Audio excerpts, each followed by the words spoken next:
People always talk about the road to Omaha, but what about the road through Omaha? After sweeping their way through the regional and super regional rounds, the LSU Tigers are taking the road less traveled in the College World Series. LSU trying to come all the way out of the losers bracket. First things first, beating Wake Forest once to force the if necessary game, but it's the Demon Deacons jumping out to a quick 2-0 lead in the top of the second. Tommy Hawk with a clutch piece of hitting. After that, it's all Tigers. Bottom second, Braden Jobert turns one around all the way down the line for an RBI double. Cade Beloso scores to cut it to 2-1, and remember that name. Bottom three, 2-1 for Beloso.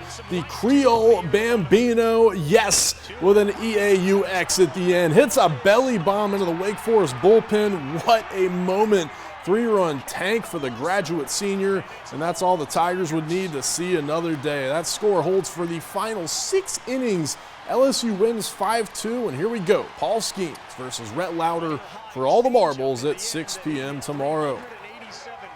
So LSU still alive. Could TCU pull off the same kind of magic? Well, not exactly. Florida Gators right out of the gate, 2-run homer off the bat of Josh Rivera in the top of the first inning. His 19th of the season. Program record for a Florida shortstop. Wyatt Langford scores as well.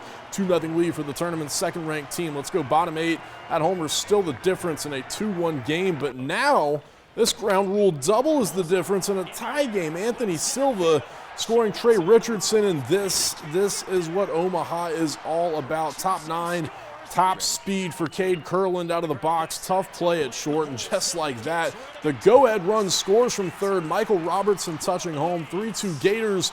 But Robertson not done yet. Braden Taylor trying to save the day with a 2-out blast. No, sir. Robertson, robber of hits, and that's game. Insane finish to an insane game. 4-3.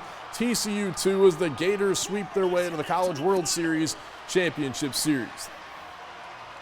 When Southern Miss pitcher Tanner Hall is on the mound, he's one of the best in the nation at not allowing hits. And when the ball does get hit, he's one of the best in the nation at recording the out anyway. Today, Hall winning a Gold Glove Award for his position, courtesy of the American Baseball Coaches Association and Rawlings, making him the first USM player to ever win a Gold Glove. In more than 112 innings, Hall making good on all 28 fielding chances without committing a single error. The junior right-hander posting dominant numbers all the way around, with a mark of 12-4 and career highs in ERA, innings pitched, hits, and batting average, leading to consensus All-American honors. Hall is currently in Phoenix for the MLB Draft Combine alongside teammate Matthew Etzer.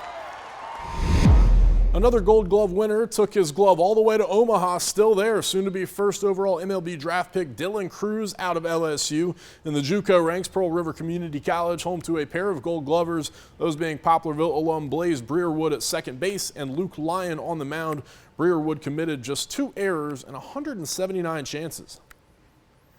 Early morning for the Biloxi Shuckers, hosting the Chattanooga Lookouts on Education Day for Game 2 of their 6-game series.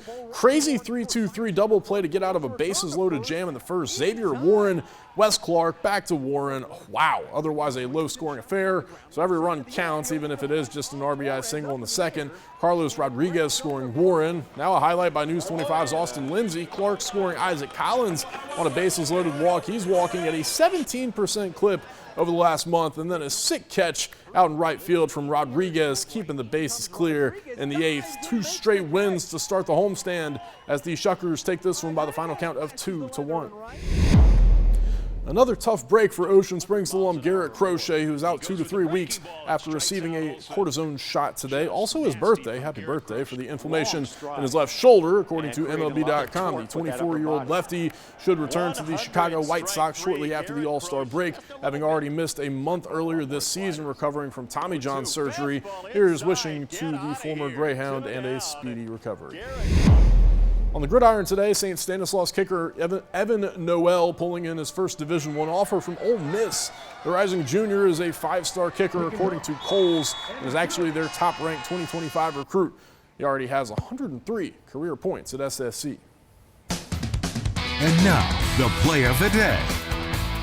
Brought to you by Cannon Motors of Mississippi. Glory rivals on the field friends off the field, Definitely. and honestly, teammates in this whole situation here in Moss Point. Obviously, a really, really tough time for that community. But not only Moss Point football players, East Central football players, I saw some Pascagoula football players out there all helping today in the name of helping out the city of Moss Point following that F2 tornado. So, Yes. yeah, just really good to see, things are bigger than football, bigger than sports sometimes, and this is one of those situations. So that's the Moss Point football team led by head coach John Feaster. So thank you for letting me rip these pictures off your Facebook account. But just wanted to highlight the good that is out there because, sometimes all you see is the bad. Probably in a lot of our A blocks. So it's true. Just wanted to shine a light on what they're doing out there to help. Definitely. And it's teaching them a lot. It's kind of getting them to grow up a little bit quicker than maybe we want them to. I mean, think about every off-season, practice. They're talking at the end and saying, "Hey, football is kind of like life," and now they're getting the chance to actually practice it out there in the real world. So. Definitely. Well, we are definitely thankful that nobody was killed or severely hurt as of right now. But thank you, Moss Point High School football and all the other football players who came out. It was awesome. All right, thanks, Jeff. We'll be right back after this.